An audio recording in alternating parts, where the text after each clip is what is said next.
محمد الرسول اللہ والذین معہ اشداء علی الکفار رحماء بینہم تراہم رکعا سجدا یبتغون فضلا من اللہ ورضوانا۔ اللہ رب العزت اپنے محبوب پیغمبر کے ساتھیوں کی صفات بیان کر رہے ہیں اور فرمایا کہ معہ،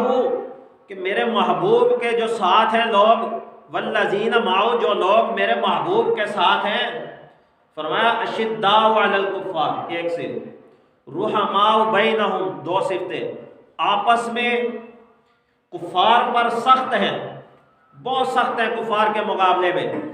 رحماء بینہم، آپس میں بڑے نرم دل ہیں، بڑی محبت کرنے والے ہیں، تراہم رکعا سجدا، اور فرمایا کہ محبوب تو ان کو دیکھے گا کبھی وہ رکوع میں ہے کبھی وہ سجدے میں ہے، سیماہم فی وجوہہم من اثر السجود،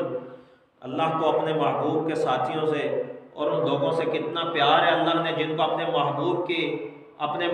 کے لیے چنا، اپنے محبوب کی مجلس کے لیے چنا، اپنے محبوب کے پاس ان کی دوستی کے لیے چنا، کہ اللہ ان کی کیسی اداؤں کا بیان کر رہا ہے کہ سیماہم فی وجوہہم من اثر السجود،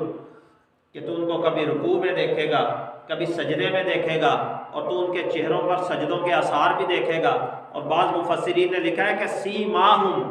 یہ جو ہے نا سیماہم فی وجوہہم من اثر السجود، اس سے ایک کوئی خاص علامت مراد ہے جو صرف صحابہ اکرام کی پیشانیوں کے اندر فرمایا کہ آپ دیکھ سکتے ہیں، خاص نور جو صحابہ کی پیشانیوں میں چمکتا تھا۔ تو فرمایا ذالک مثلہم فی التوراۃ ومثلہم فی الانجیل، کہ یہ وہ لوگ ہیں کہ ان کی مثالیں تو تورات اور انجیل میں بھی موجود ہیں۔ تو صحابہ کی مثالیں تورات اور انجیل، صرف قرآن میں نہیں ہے، تورات اور انجیل میں بھی موجود ہے۔ اور حضرت عمر رضی اللہ تعالیٰ عنہ جب بیت المقدس فتح کرنے گئے تھے تو وہاں جو عیسائیوں کے راہب بیٹھے ہوئے تھے، عیسائیوں کے جو پادری تھے، تو انہوں نے جب لشکر کو دیکھا تو انہوں نے کیا کہا تھا؟